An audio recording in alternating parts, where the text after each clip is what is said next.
Debates Fundación Manuel Jiménez Abad. El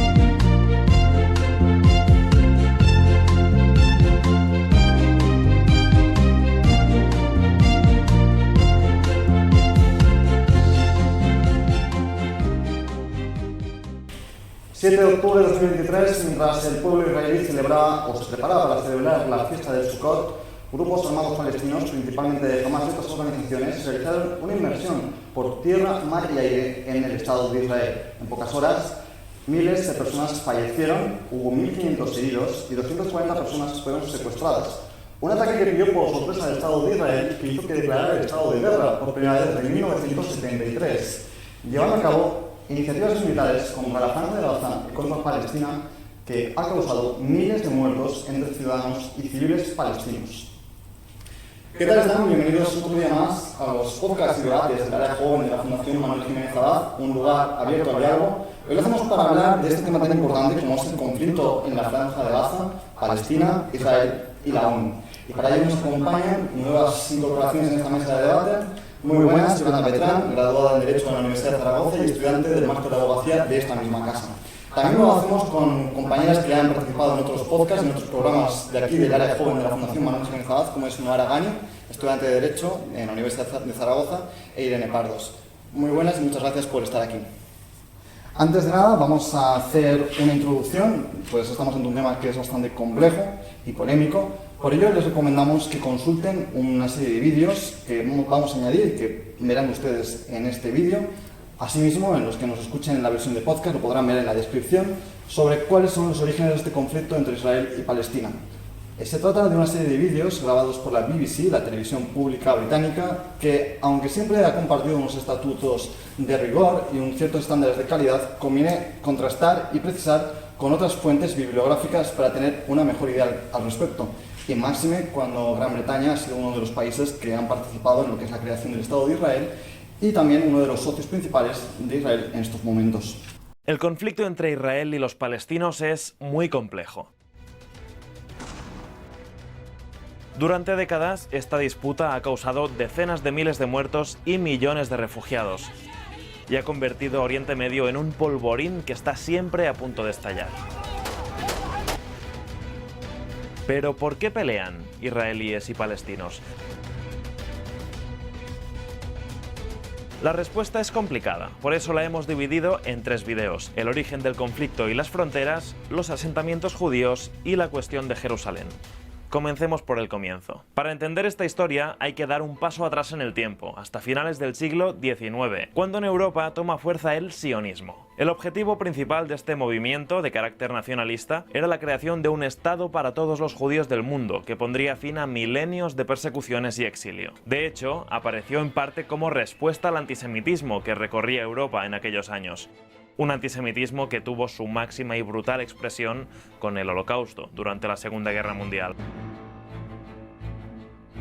¿Y dónde querían crear ese Estado judío? Sobre la mesa había distintas opciones: Uganda, Argentina o incluso una región de Siberia llamada Birobidzhan, en la frontera entre Rusia y China.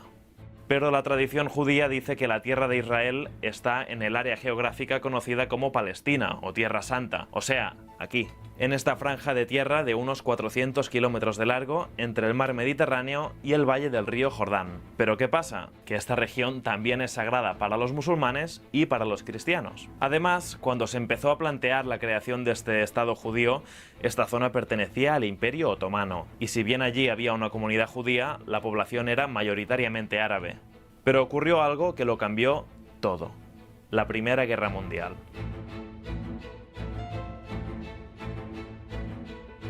Al terminar la Gran Guerra, el Imperio Otomano desapareció. Las potencias europeas se repartieron varios de sus territorios y Reino Unido pasó a administrar la región de Palestina.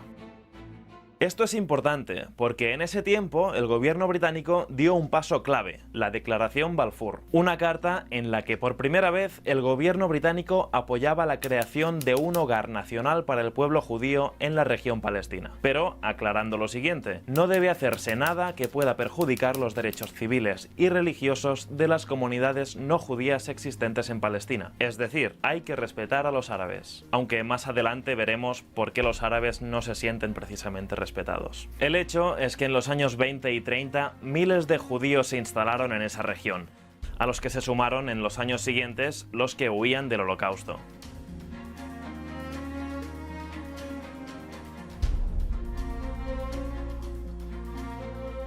Poco después de terminar la Segunda Guerra Mundial, los judíos instalados en la región palestina eran unos 600.000, la mitad de la población árabe en aquel momento.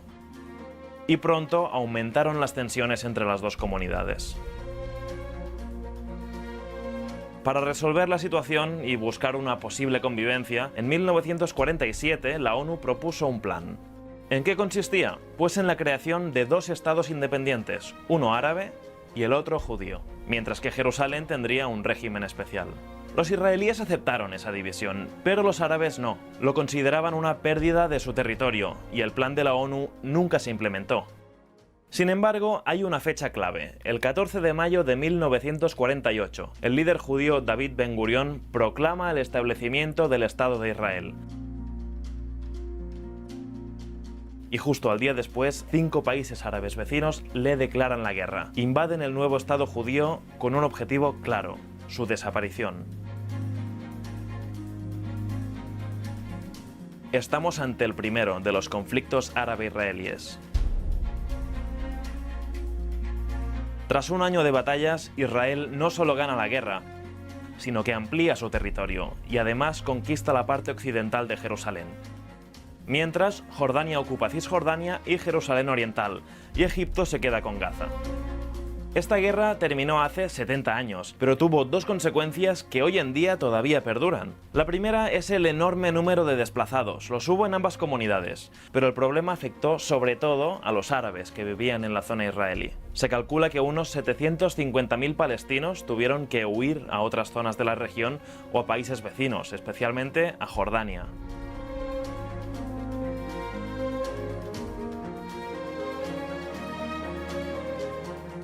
A este éxodo, los palestinos lo llaman Nakba, que en árabe quiere decir destrucción o catástrofe. Hoy, el número de refugiados palestinos, hijos y nietos de aquellos desplazados en los años 40, asciende a más de 5 millones. La segunda consecuencia que perdura hoy es la división del territorio palestino en dos: Cisjordania, que incluye Jerusalén Oriental, y la Franja de Gaza. Pocos años después de la Primera Guerra Árabe-Israelí, en 1956, una crisis por el Canal de Suez provocó otro enfrentamiento militar, esta vez entre Egipto e Israel, que tuvo el apoyo de Reino Unido y de Francia. Aunque esta vez, tras 9 días de contienda, las fronteras quedaron inalteradas, hasta junio del 67, cuando se produjo el tercer conflicto, conocido como la Guerra de los 6 días, porque duró 6 días. Al terminar esta guerra, Israel ocupó Cisjordania, Gaza y la península del Sinaí.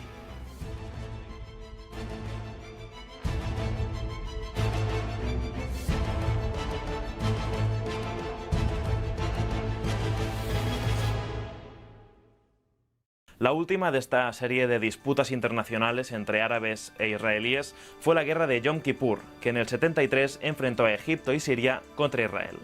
La guerra duró 20 días, pero sus consecuencias se alargaron por años y desembocaron en un evento muy importante para la región. En 1978, Egipto se convirtió en el primer país árabe en firmar la paz con Israel, en los acuerdos de Camp David.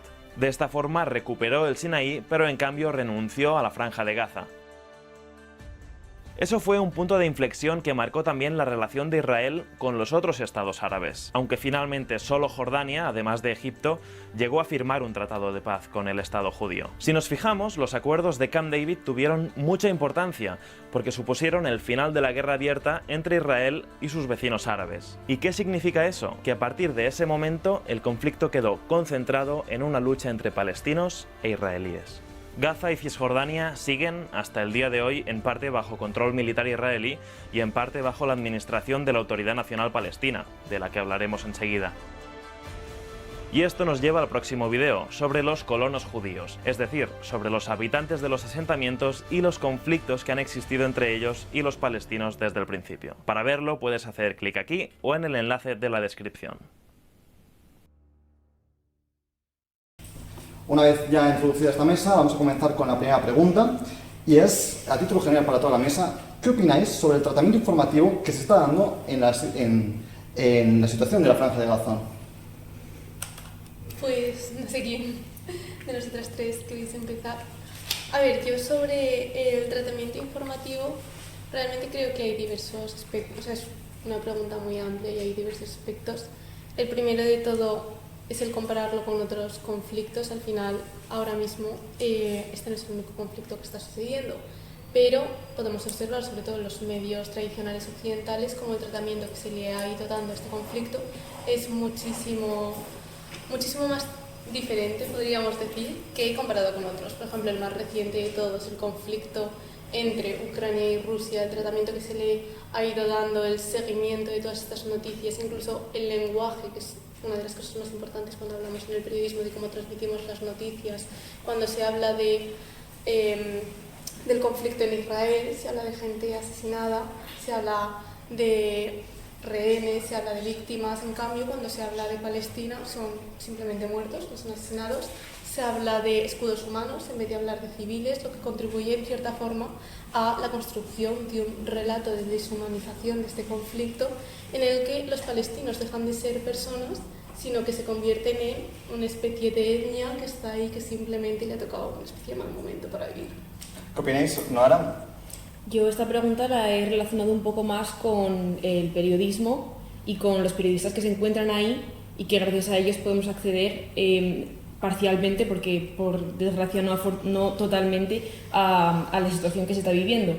Y también creo que afortunadamente vivimos en una sociedad en la que las redes sociales y los medios de comunicación son muy amplios, y creo que podemos acceder a conocer la imagen fiel de lo que está ocurriendo, pero no solamente por parte de los periodistas, sino por los propios civiles que están mostrando a través de imágenes y de vídeos lo que está ocurriendo realmente. Y podemos conocer desde la otra punta del mundo el día a día de lo que ocurre en esos lugares. Pero sí que es verdad que creo que los medios de información siempre ha existido cierto grado de manipulación, y en este caso todavía más, porque hay datos por parte del Comité de la Protección de Periodistas que dicen que ha habido periodistas muertos, y que tienen que ir siempre acompañados y con el consentimiento de los israelitas para poder entrar y para poder explicar lo que está ocurriendo. Entonces, no creo que sea una situación 100% neutral, ni que permitan de forma neutral contar totalmente lo que está ocurriendo. Yo creo que es importante hacer una mezcla un poco de ambas cosas, que es por un lado lo que entendemos como medios de comunicación tradicionales, que como ha dicho Yolanda, el lenguaje que han utilizado deja bastante que desear, porque han hecho diferencias que no creo que deban ser tales. Y después las redes sociales, que es verdad que es muy positivo porque contribuye también a permitir que mucha más gente conozca el conflicto, porque es verdad que en muchos titulares se habla de 100 días de conflicto como si esto hubiese nacido ayer, como quien dice, y esto es algo que se remonta a muchísimos años atrás. Entonces es verdad que las redes sociales permiten que la gente conozca lo que ocurre, pero también creo que contribuyen a esparcir determinados bulos que se han hecho, sobre todo pues en contra de los palestinos, que tampoco son nada positivos si lo sumamos a un lenguaje que puede manipular un poco la opinión que tengas de lo que está ocurriendo allí. Me parece interesante lo que ha señalado Noara, en el sentido de que muchos periodistas, para entrar en la zona del conflicto, es verdad que han tenido dificultades para acceder. Incluso hemos estado viendo vídeos de cómo periodistas estaban grabando escasos metros donde estaban produciendo explosiones y disparos, incluso ataques sobre propios periodistas. Luego también quiero destacar la figura del freelance, que antes lo hablaba con Yolanda, que es una figura muchas veces mal pagada, que está pues eso, en el sitio del conflicto, retransmitiendo lo que ve, lo que escucha, y es un periodismo de guerra que no está pagado por los riesgos que corren. Y vamos a destacar también la figura de un corresponsal de prensa de Televisión Española, que es Óscar Mijayo, que es un reportero de guerra, que siempre ha hecho unos despliegues en todos los conflictos en los que ha estado impresionantes, y que animo a la gente que nos escuche pues, a que pueda ver su hora, que está pues eso, en Televisión Española, en la radiotelevisión pública de todos. Vamos a la segunda pregunta, y es: ¿qué os parece la respuesta del Estado de Israel, amparada según el Ejecutivo de Israel, en el derecho a la defensa? Estamos otra vez contigo, Yolanda. Me toca otra vez. Bueno, el derecho a la defensa es un derecho legítimamente reconocido por el derecho internacional.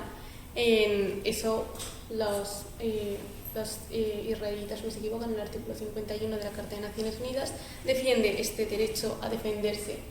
¿Qué es lo que pasa en esta situación? Que nos estamos encontrando ante, o sea, hemos utilizado, de hecho me gusta mucho, hemos utilizado la palabra conflicto y no la palabra guerra, porque no estamos hablando de una guerra entre dos estados. Es un conflicto porque es completamente desigual. Es un estado con uno de los ejércitos y armamentos más poderosos de todo el mundo, el ejército israelí, bueno, todas las fuerzas armadas israelíes. Debemos recordar que, por ejemplo, en este país el servicio militar es obligatorio.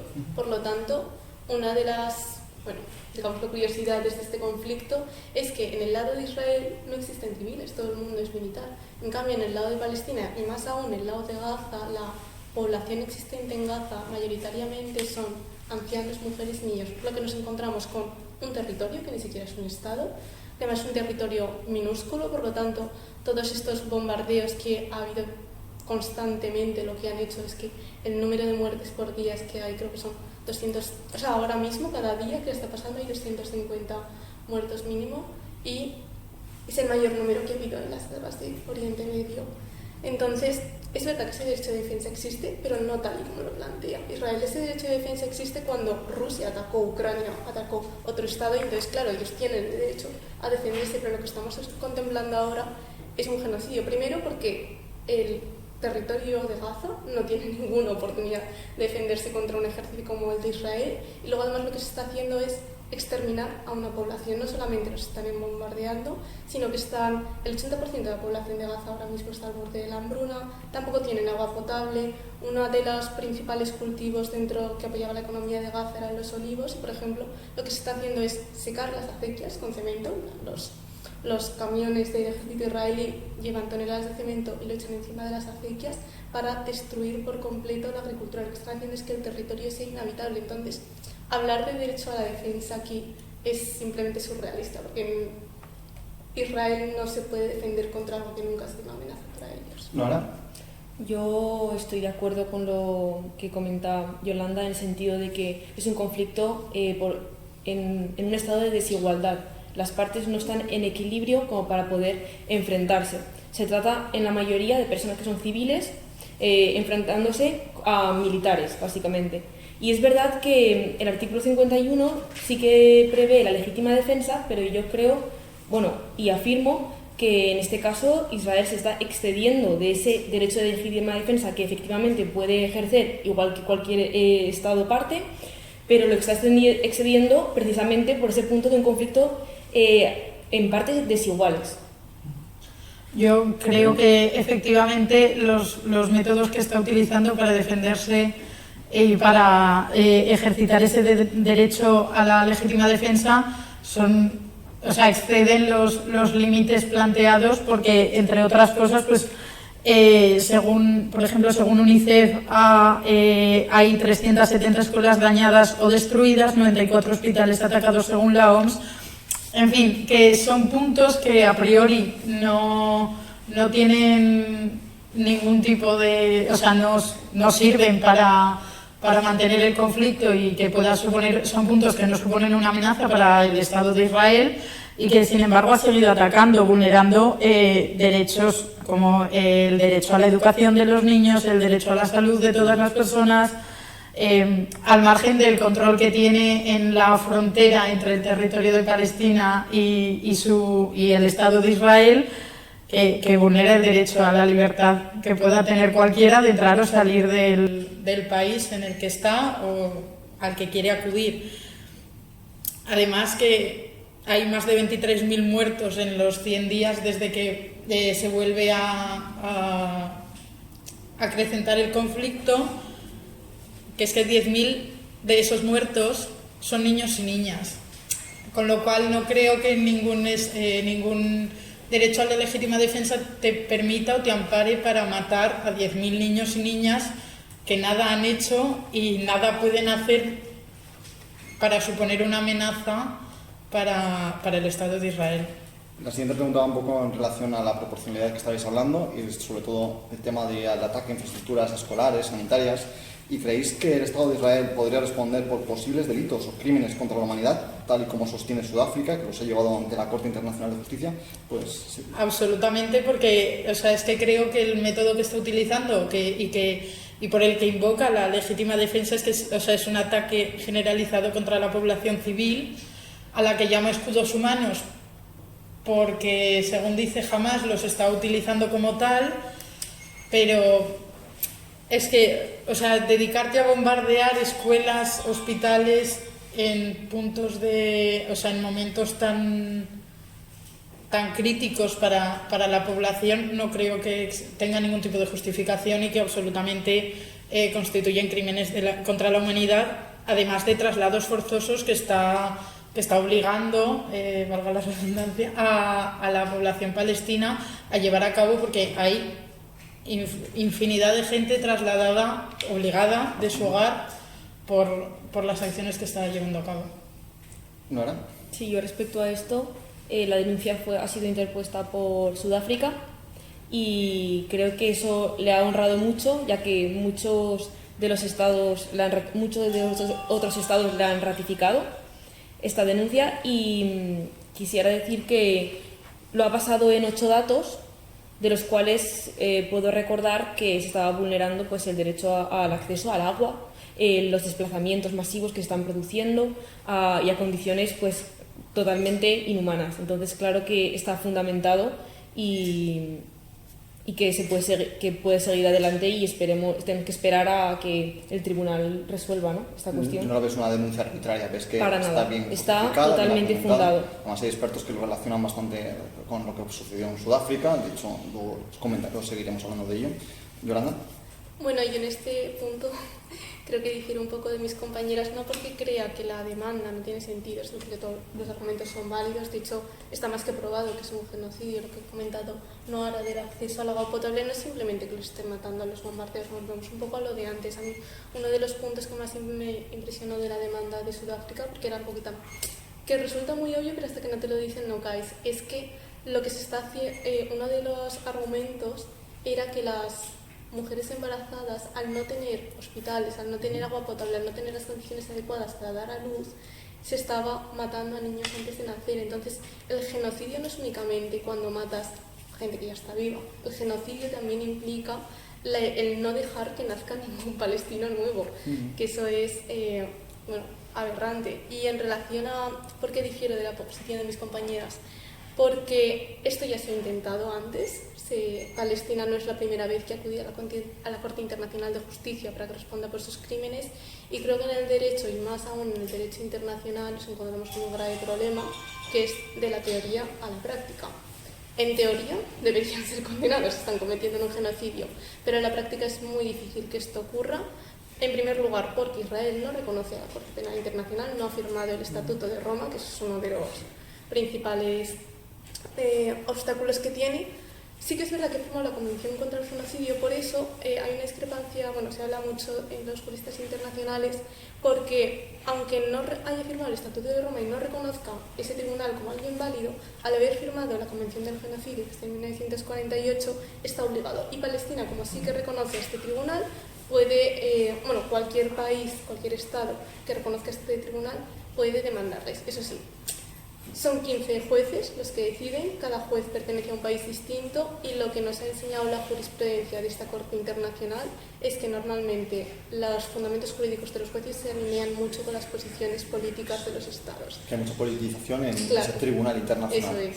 Entonces, no lo ves tanto como un juicio jurídico, sino más bien algo más político. Bueno, creo que sí que es un juicio jurídico, porque los abogados de ambas partes son excelentes y va a haber mucho, pero nos encontramos con que en el derecho internacional no se puede imponer nada. Entonces, aunque haya una sentencia, va a ser muy, muy, muy complicado que Israel asuma estas responsabilidades. Vamos a hacer un pequeño recopilatorio con datos que habéis antecedido antes, y es con respecto a la destrucción, ¿no?, de lugares en la Franja de Gaza, sobre todo infraestructuras, edificios claves. Se hablan de 9.887 infraestructuras palestinas demolidas por Israel desde el año 2009, muchas de ellas financiadas con fondos europeos y fondos internacionales. Y dentro del conflicto que estamos viviendo en estos 100 días, se habla de 300 colegios dañados en la Franja de Gaza y 170 instalaciones de salud que han sido dañadas o destruidas, incluidos los hospitales que antes comentabas. Pasamos a la cuarta pregunta, y es ¿cuál es vuestra opinión con respecto a la posición de las Naciones Unidas? Si quieres, Noara, empezar. ¿La posición? De las Naciones Unidas con respecto a este conflicto. Bueno, yo creo que depende un poco más de cómo se están pronunciando los estados, más que otra cosa. Y yo veo muchísima pasividad respecto a esto, porque cuando te encuentras en una situación de conflicto, no pronunciarte significa que te estás poniendo de favor o del lado de la parte dominante y no de la parte que está siendo agredida y cuyos derechos se están vulnerando.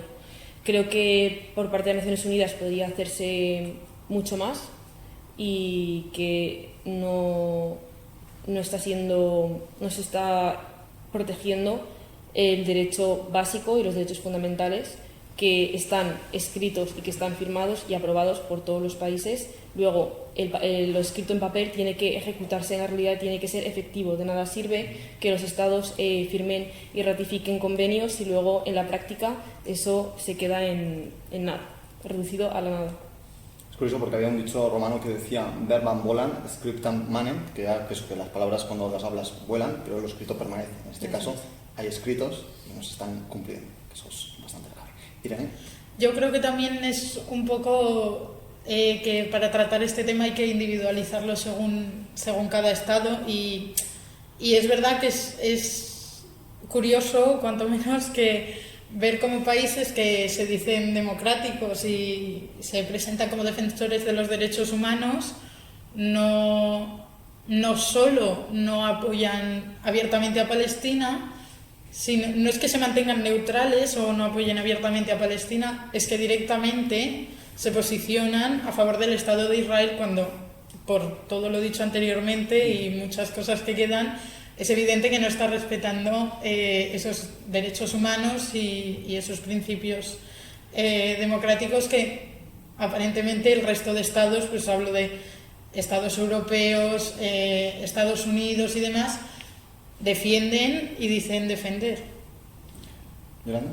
La verdad que totalmente de acuerdo con sus respuestas. De hecho, con esto que has dicho de estados democráticos, estados europeos, una de las cosas que se ha demostrado en el juicio donde Sudáfrica ha demandado al Estado de Israel es que todo este moralismo y superioridad de los estados occidentales, donde parece, al fin y al cabo, parece que en Europa y en Estados Unidos son los estados donde más se respetan los derechos humanos. En ninguno de estos países ha sido el que ha llevado a Israel ante esta corte, sino que ha sido Sudáfrica, un país del sur global. De hecho, los países que han apoyado la demanda de Sudáfrica, todos ellos pertenecen al sur global. No hay ningún, creo que salvo Irlanda, que es el único país de Europa que se ha posicionado claramente a favor de Palestina.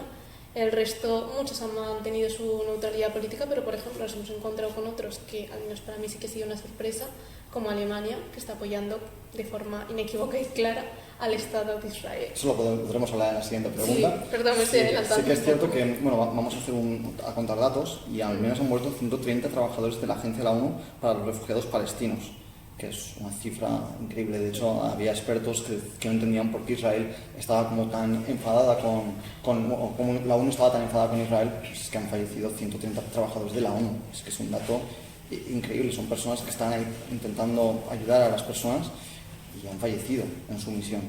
Luego también vamos a comentar una frase conocida de Nelson Mandela, y dice así: sabemos demasiado bien que nuestra libertad está incompleta sin la libertad de los palestinos.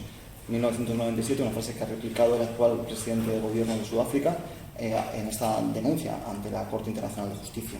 Y ya, volviendo a la pregunta quinta, y te voy a dejar que tú la puedas responder, y es con respecto a la Unión Europea o al gobierno de España. ¿Os sorprende que no haya un consenso general? ¿Creéis que la posición de los estados en este conflicto ha ido en línea con las de su ciudadanía? Bueno, la verdad que ya me había adelantado la pregunta, entonces, para no repetirme, la posición de la Unión, no hay una posición de la Unión Europea como tal. Cada estado ha adoptado diversas posturas, pues eso, por ejemplo, Irlanda ha apoyado Palestina, España ha reconocido al Estado de Palestina, pero por ejemplo se le ha pedido que cese los tratados de armas que tiene con Israel, y ese tema aún no se ha abierto, por desgracia. Alemania, por otra parte, sí que se ha posicionado claramente. Luego y en cuanto a la segunda pregunta, la de los Noruega también, el Parlamento noruego también apoyó el reconocimiento del Estado de Palestina. Sí, realmente nos encontramos con que en Europa hay unas posiciones políticas muy diferentes. En cuanto a la pregunta de si la posición de los estados ha ido en línea con la de ciudadanía, yo creo que en el conflicto de Gaza nos estamos encontrando con un fenómeno que hacía muchísimo que no pasaba en el mundo, que es que hace poco se hizo una manifestación global, creo que fue el 13 de enero, donde participaron más de 145 ciudades, y es que la ciudadanía en general, todo el mundo está apoyando a Palestina, está habiendo manifestaciones multitudinarias, el movimiento del boicot internacional está empezando a dar sus frutos. En Egipto y en Oriente Medio, los establecimientos de Starbucks están empezando a cerrar, entonces, y creo que también es algo muy importante ver la edad de la gente que va a las manifestaciones. Normalmente, hasta hace pocos años, la edad era, 40, 50, 60 años, como que la población joven nunca se había movilizado en este tipo de conflictos, y este es, yo creo que uno de los primeros conflictos donde la generación Z, la generación más joven, se ha posicionado claramente a favor de Palestina, se está informando y sobre todo está compartiendo muchísimas noticias que los medios tradicionales, como puede ser la televisión o los periódicos, no salen. ¿Nora? Yo en esta línea de ideas sí que quería decir que veo una clara distinción entre cómo se posicionan los gobiernos, en este caso de Europa, y cómo está posicionando la ciudadanía, que es totalmente distinto. Por un lado tenemos los gobiernos que sí que creo que se posicionan desde un punto de vista político y desde un punto de vista que no es tan humano, y muchos de ellos no tienen tanto arraigo histórico o cultural con Palestina y sí con Israel. Entonces, o son neutros o abiertamente apoyan a Israel, siendo ya sea mediante financiación o verbalmente así lo expresan públicamente. Y por otro lado tenemos la forma en la que se posiciona la ciudadanía, que yo me atrevo a decir que la gran mayoría sí que se expresa a favor de Palestina, pero no por nada, sino por una cuestión humana de lo que están defendiendo y por lo que se sienten con ganas de luchar y de ser revolucionarios, es porque están acabando con vidas de civiles que son absolutamente inocentes, y eso cualquier persona, por el hecho de estar en el mundo y de existir, debería defenderlo, y es por ello por lo que la ciudadanía sí que en gran parte veo que se está movilizando, y como dice mi compañera, en las manifestaciones hay muchísima gente joven que está saliendo, y yo lo he visto de primera mano, como son casi todos jóvenes los que están acudiendo a manifestarse, diciendo cómo es posible que en el siglo en el que vivimos todavía esté ocurriendo esto. No es posible que estén vulnerando los derechos humanos de esta forma y que nuestros estados y nuestros gobiernos no lo estén defendiendo como nosotros. Es totalmente contradictorio. Es interesante el concepto de neutralidad, ¿no? Porque normalmente una persona neutral es una persona que no se posiciona, y en este caso estáis compartiendo en la mesa que el que no se posiciona se está posicionando. Sí, es que creo que es evidente que las posiciones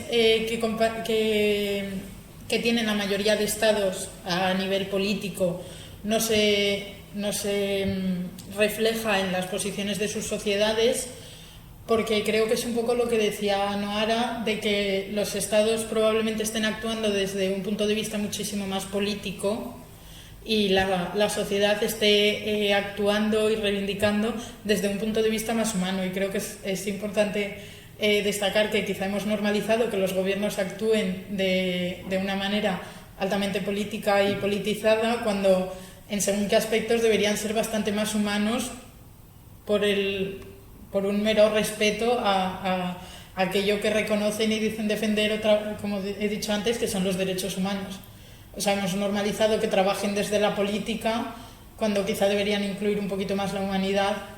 Y después, que no haya consenso entre determinados países con otros en la posición de esto, pues francamente no me sorprende, porque estamos en un momento de bastante polarización, y de nuevo, si las decisiones se toman desde un punto de vista muy político, esa polarización también influye en la toma de decisiones de este tipo de conflictos. Brevemente, ¿entendéis entonces la politización con respecto a la política nacional e internacional en torno a este conflicto? Sí, o sea, como he dicho antes, es evidente que si las soluciones a este tipo de conflictos o las posiciones se toman desde lugares muy politizados, es evidente que se va a politizar la política nacional y la política internacional. Además, creo que es necesario, porque si no se politizan, no hay nadie que se plantee y diga, oye, que es que esto que está pasando no respeta los derechos humanos, no respeta los valores con los que alineamos pues nuestras leyes, nuestras actuaciones de cara a la política internacional, y a lo mejor hay que hacer algo e intervenir de alguna manera. Nora, al respecto de la politización, ¿crees que realmente...? Lo mismo que he comentado con anterioridad y lo mismo que dice Irene, que los estados se están pronunciando conforme a un pensamiento político, dejando muy de lado cuestiones humanas, y los ciudadanos todo lo contrario. ¿Verdad? En este aspecto me gustaría como incidir en el aspecto de que la politización que yo creo que se está dando a nivel nacional es muy diferente de la politización que se da a nivel internacional. Vale.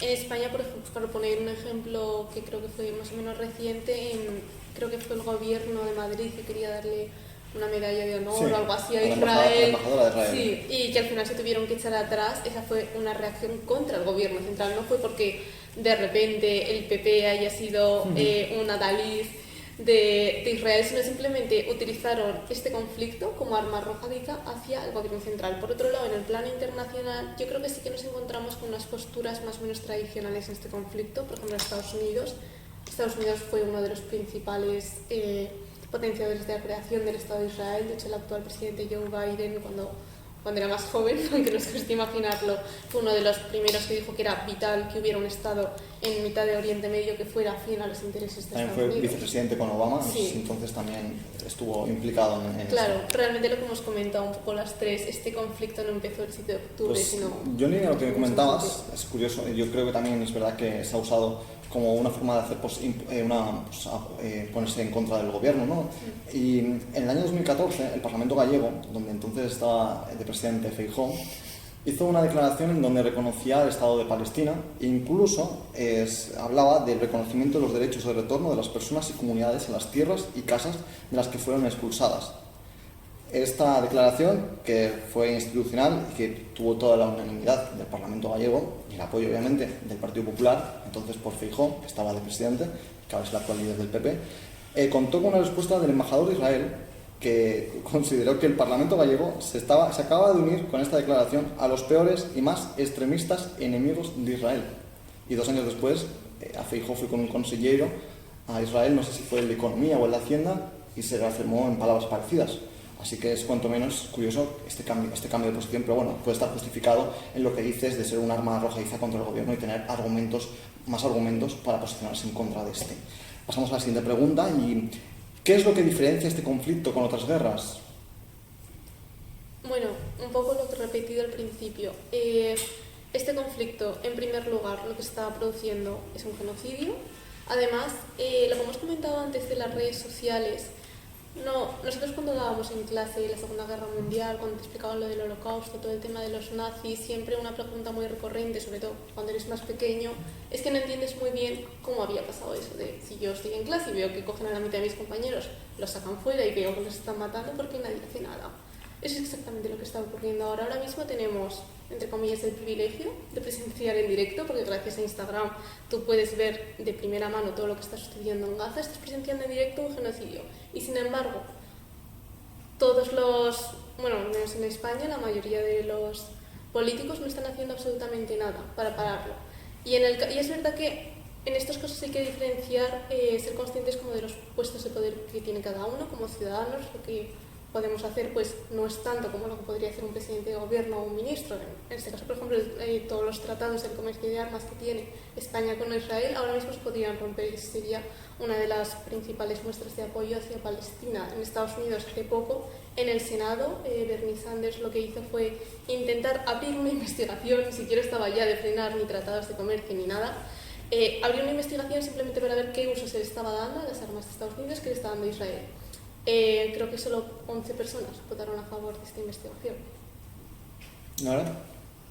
Sí, yo en la línea que hablábamos antes, entiendo que... no sé si me podía repetir la pregunta. Porque, ¿qué diferencia este conflicto con otras guerras? Vale, sí. Por un lado, quisiera retomar la cuestión de Sudáfrica, porque por conflictos y guerras hay muchas en el mundo, por desgracia, y que pasan simultáneamente. Y en Sudáfrica también se ha producido una cuestión similar, que es el apartheid. Entonces, ¿qué es lo que está diferenciando este apartheid en Palestina con el apartheid que ha ocurrido en otros lugares como Sudáfrica? Pues que está siendo manifiesto y la tasa de mortalidad está siendo extrema, se está llevando a un límite que desde hace muchos años no se conocía y que afortunadamente, por mucho que se tratase de silenciar por parte, por ejemplo, de Israel o de cualquier otro Estado que estuviese a favor de lo que está ocurriendo, en el mundo se va a conocer. Por mucho que intenten silenciar esta cuestión, ahora a través de, como hemos dicho, medios de comunicación vamos a poder conocer lo que está pasando. Entonces está siendo un conflicto tan grave que es lo que lo diferencia, es el calibre, ¿no?, de la problemática, el número de gente que está muriendo y lo grave que se ve que se esté produciendo eso ahora, no en el siglo XVIII, sino a día de hoy. ¿Bien? Yo creo que son 3 puntos lo que principalmente lo diferencia de otras, y voy a relacionarlo quizá con la otra más reciente, que es la guerra entre Ucrania y Rusia, que como hemos dicho antes, eso sí es una guerra porque se produce en respuesta a una invasión.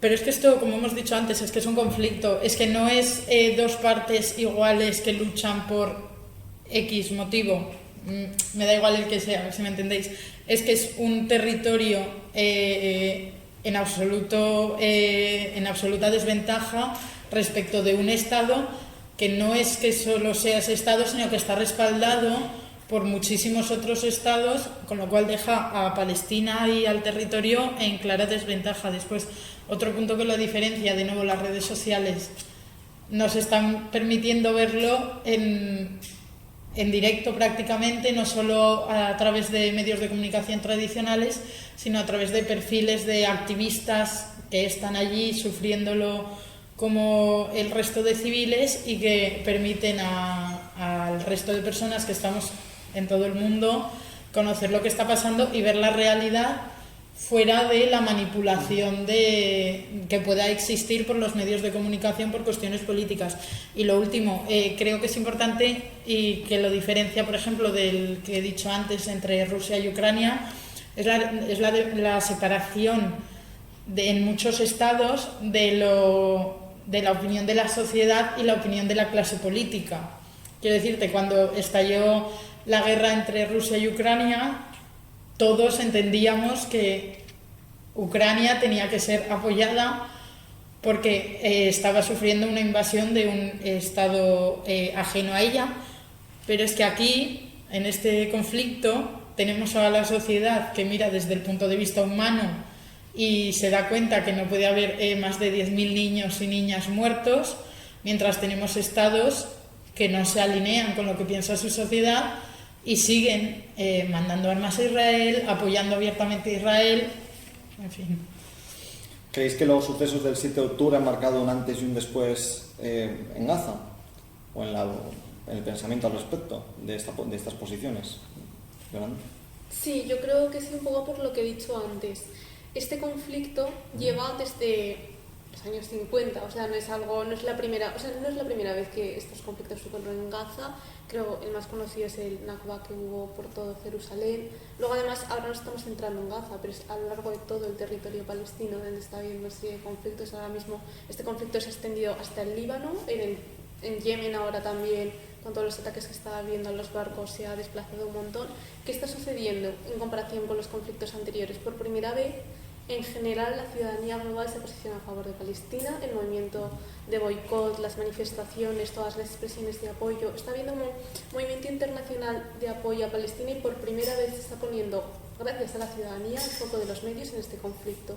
Entonces yo creo realmente que es ahora o nunca. Ahora mismo al pueblo palestino se le está asesinando, está siendo aniquilado, todo el mundo lo está presenciando en directo y debido a los acontecimientos del 7 de octubre es como la última oportunidad que tienen de poder salir indemnes y que el panorama internacional, que sabe lo que está pasando ahí, que hace un montón de tiempo y que sabe lo que ha ido sucediendo, por fin reconozca al Estado palestino y le dé los medios suficientes como para que se logre la paz en este territorio. La verdad es que el atentado que hubo esos mismos días, sobre todo destacar uno como el de las 260 personas que fallecieron, jóvenes de edades parecidas a las nuestras, que estaban en un festival de música electrónica, no muy diferente a lo que sería un Arenal Sun para nosotros. Es verdad que esas imágenes a lo mejor en los primeros días dejó muy claras las posiciones. Ahora parece que tú entiendes que la ciudadanía sí que, al verlo todo desde un punto de vista más general, más amplio, se posiciona, crees, la ciudadanía más con Palestina que con Israel. Claro, creo que al final lo que pasó ahí, la gente que se posiciona a favor de Palestina no dice, ay, qué bien que mataron a estos israelíes que tienen nuestra edad. Nunca ha sido esa la cuestión. La cuestión es, estamos ante un territorio que está videovigilado 24/7 todo el rato, donde se les ha ido despojando de su humanidad y su dignidad constantemente, y entonces no es un conflicto que sea algo nuevo. Y la posición de la ciudadanía al principio, igual sí que es verdad que debido al tratamiento de los medios, una vez más, si solo te enseñan lo de los muertos que hubo en el festival, luego también corrió mucho el bulo de los bebés descabezados, que luego se descubrió que era mentira y que medios como la BBC lo iban anunciando. Sí que igual al principio la ciudadanía se posicionaba a favor de Israel, pero conforme ha ido avanzando el conflicto, las tornas han ido cambiando. ¿Qué opinas, Noara, Irene? Yo tengo un punto de vista un poco más pesimista, porque no creo que estas actuaciones del 7 de octubre marquen un antes y un después, ya que es un conflicto que viene produciéndose desde hace muchos años atrás. Y si no se ha llegado a resolver de forma eficaz en ningún momento, por desgracia no veo que vaya a haber ninguna solución a corto plazo. Estoy segura que a largo plazo sí, pero es que lo que está ocurriendo es que se están aniquilando un pueblo, y es lo que a mí verdaderamente me preocupa. ¿Cómo va a solventarse un conflicto en el que están aniquilando una población entera? Eso me tiene bastante preocupada. Yo creo que suponen un antes y un después, en el sentido de que mucha gente que a lo mejor no conocía la existencia de este conflicto, pues lo que hablábamos, la generación Z y demás, que no conocía la existencia de este conflicto, ahora lo está viviendo, y lo está viviendo de cerca relativamente, por esto que hablábamos de las redes sociales. ¿Que pueda suponer un antes y un después?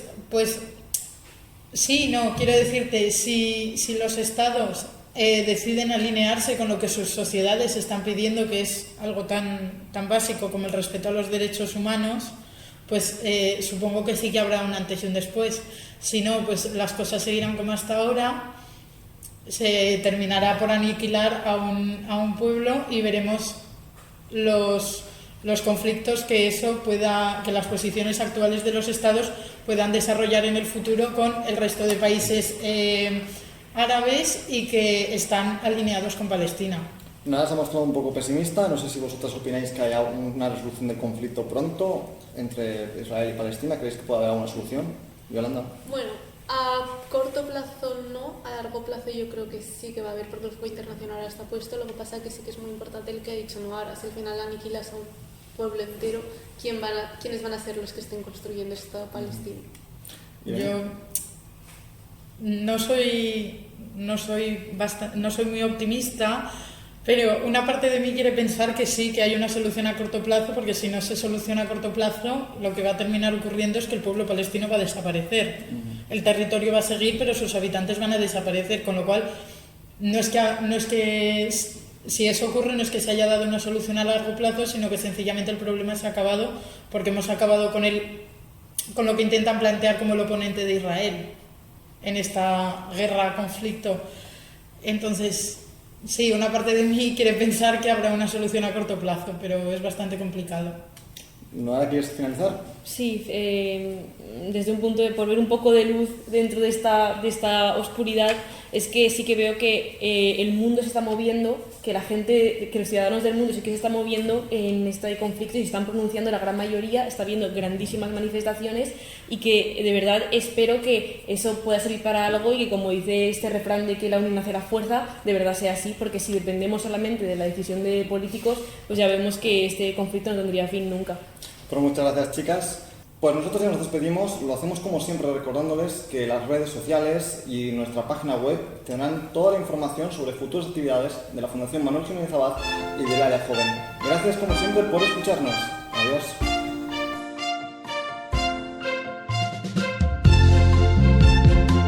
Debates Fundación Manuel Jiménez Abad.